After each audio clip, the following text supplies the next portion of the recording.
नमस्कार दर्शक बंधु मु प्रदीप आपण मानक स्वागत करुच्ची आज आउ एक नुआ भिडियो तो आपण मैंने जानिथिबे जहाँकि कालिया योजनार टंका राज्य सरकार तरफ खूब जल्दी आपण मानक प्रदान करा जाबे।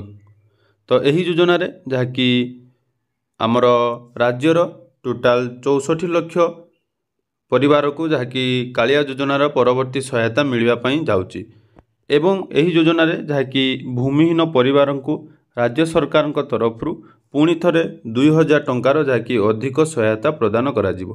तेणु ता पूर्व राज्य सरकार तरफ जहाँकि कालिया योजनार वर्तमान नुआ लिस्ट आसी जाइए।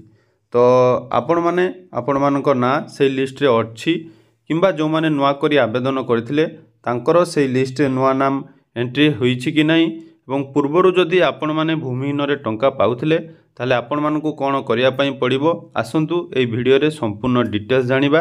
ता पूर्वरु जदि चैनल को प्रथम थर विजिट करचंती वीडियो को लाइक करिवे, चैनल को सब्सक्राइब करिवे एवं पाखरे थिबा बेल आइकन को क्लिक करी आगो को आम चैनल माध्यम रे बहुत सारा नुआ नुआ अपडेट पाई परिबे। तो देखंतु कालिया योजनार जहाँकि ऑनलाइन आवेदन प्रक्रिया 31 डिसेम्बर रे जहाँकि सरीथिला। तो जो माने कालिया योजनार ऑनलाइन आवेदन करथिले तांकर नाम मध्य वर्तमान नुआ लिस्ट रे आसी जाइछि। तो आसंतु आपण माने से लिस्ट केमिति डाउनलोड करिवे एवं से लिस्ट रे आपण माने केमिति आपण मानकर नाम पाई परिबे ए वीडियो रे जानिबा।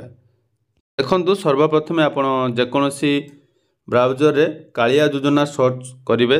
कालिया योजना सर्च कला परे देखंतु एठारे तार संपूर्ण वेबसाइट आसी जिवो जोंथिरे प्रथमे आपणकर रहिछि न्यू ईयर एप्लिकेशन स्टेटस जो माने नुआ करी आवेदन करथिले तांकर एठी स्टेटस शो करिवो जोथिरे आपण मोबाइल नंबर देई आपण माने एठारे चेक करि परिबे। या पर देखंतु बेनिफिशियरी लिस्ट। तो से बेनिफिशियरी लिस्ट ऑप्शन ले जदि हमें देखिबा तो एठारे आपण प्रथमे डिस्ट्रिक्ट जाकि रहिछि चूज करिवे। डिस्ट्रिक्ट परे आपणकर ब्लॉक चूज करिवे। ब्लॉक परे तापर जइछि जीपी। तो जीपी चूज कला परे देखंतु एठारे व्यू ऑप्शन रहिछि। तो से व्यू ऑप्शन ले क्लिक करिवे। व्यू ऑप्शन ले क्लिक कला परे आपन को एठारे दुई प्रकार जहाँकि देखो देखंतु प्रथमे रहिछि स्मॉल एंड मार्जिनल फार्मर आउ तापरे रहिछि लैंडलेस एग्रीकल्चर। तो आपण माने जो भी कैटेगरी रे जाउचंदी ताहाको आपण एठारे डाउनलोड करिवे। तो देखंतु एठारे देखंतु डाउनलोड हो गला। एठी आपण माने आपण मानकर नाम सब चेक करि परिबे। जो माने नुआ करी आवेदन भी करथिले तांकर नाम मध्य एठारे एंट्री हो जाइछि।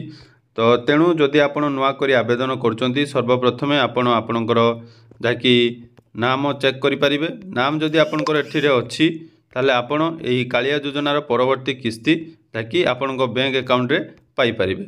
या छडा जो माने रहिचंती भूमिहीन परिवार सेमाननको मध्य एही योजना रे टंका मिलिया पई जाउची।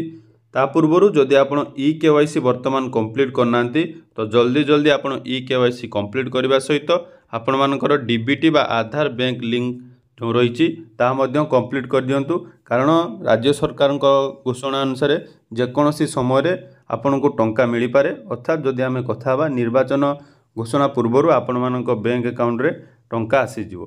तेणु जल्दी जल्दी आपण मैंने जदि ई केवाईसी करना तो ई केवाईसी करनियंतु। धन्यवाद।